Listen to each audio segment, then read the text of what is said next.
लगन तुमसे लगा बैठे, जो होगा देखा जाएगा। लगन तुमसे लगा बैठे, जो होगा देखा जाएगा। जो होगा देखा जाएगा, जो होगा देखा जाएगा, जो होगा देखा जाएगा। तुम्हें अपना बना बैठे, जो होगा देखा जाएगा।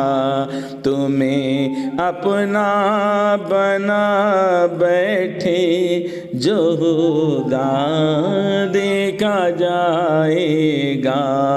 कभी दुनिया से डरते थे कि छुप छुप याद करते थे। हाँ, कभी दुनिया से डरते थे कि छुप छुप याद करते थे, कि छुप छुप याद करते थे। लो अब पर्दा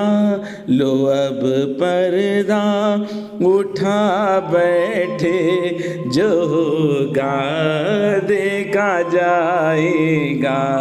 लगन तुमसे लगा बैठे बाबा, जो होगा देखा जाएगा, जो होगा देखा जाएगा।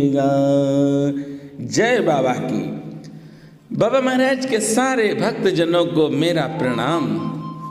मैं मूर्ख मनोज मिश्रा आप सबको बाबा महाराज की कृपा से आज कथा बाबा महाराज की सुना रहा हूँ।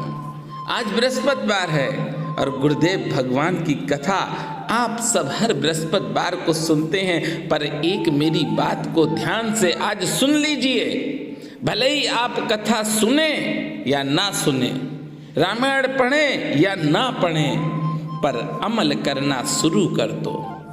अरे आप अमल करना शुरू कर दो, मत करो पूजा, ना जाओ किसी मंदिर में, गुरु के वचनों का पालन करो। रामचरितमानस में जो लिखा है उसका पालन करो।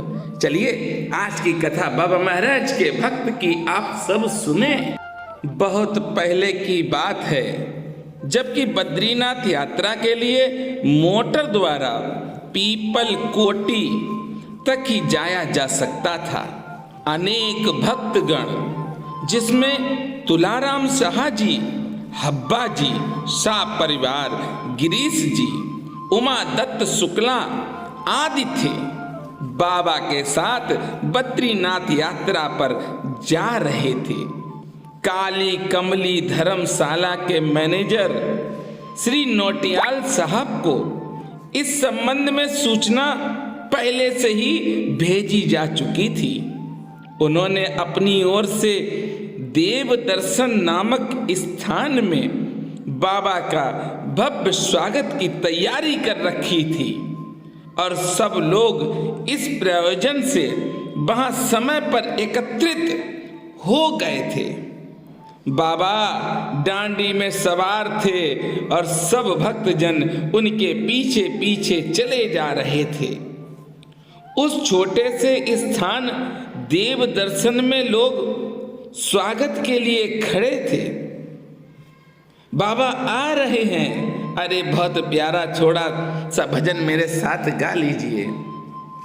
मेरी जिंदगी के दुख, देखिए जिंदगी में दुख तो रहेगा, मनुष्य है, लेकिन आओ मेरे साथ 1 मिनट का तो समय निकाल लो। मेरी जिंदगी के दुख सारे भाग जाएंगे, बाबा मेरे आएंगे। हाँ बाबा मेरे आएंगे।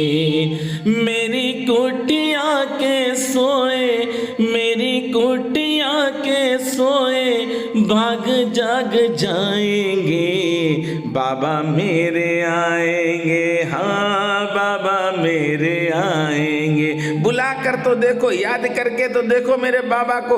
बाबा पल भर में पहुंच जाते हैं। आज भक्त खड़े हैं बाबा के स्वागत के लिए और दर्शन के लिए। उन्हें ना बाबा दिखाई दिए भक्तों को, बाबा तो निकले, वो खड़े ही रह गए।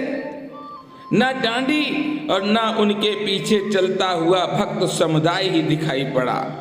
बद्रीनाथ पहुंचने पर बाबा ने भक्त समुदाय से धर्मशाला में ठहरने के लिए कहा और स्वयं बद्री वन में एक गौशाला में विश्राम करने लगे।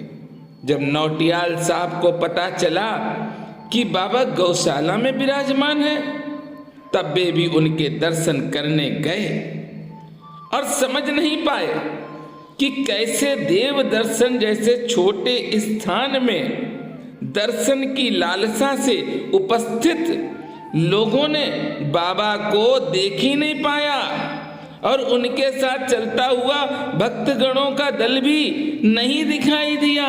अचंभित रह गए, ये कैसे संभव है? पर सब कुछ संभव है। और जब बाबा घर पे आएंगे तो क्या होगा?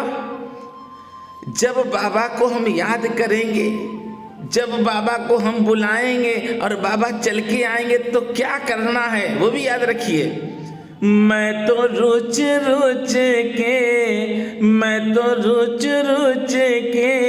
भोग लगाऊंगा, बाबा मेरे आएंगे, हाँ बाबा मेरे आएंगे।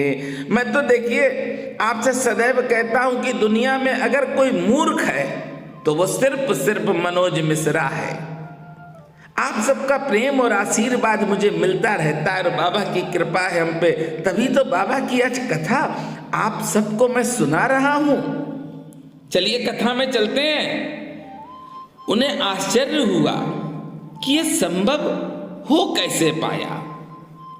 सोच ही रहे थे और बाबा के पास पहुंच गए। बाबा मुस्कुराते हुए उनकी ओर देख रहे थे और अपना स्वागत वे चाहते नहीं थे। बाबा ने कहा कि क्या मेरा स्वागत करोगे? कोई आवश्यकता नहीं है। पर भक्त तो भक्त है। जब उसे पता चलता कि मेरे भगवान आ रहे, मेरे गुरु आ रहे, तो वो सोचता है कि हम क्या करें, क्या अच्छा से अच्छा हो सकता है, और वह करने का प्रयास करता है। पर बाबा तो त्रिकालदर्शी हैं। बाबा को मालूम है कि स्वागत होगा और बाबा स्वागत से, जो बाबा का स्वागत करना चाहते थे लोग, बाबा ने स्वागत से बचाव किया।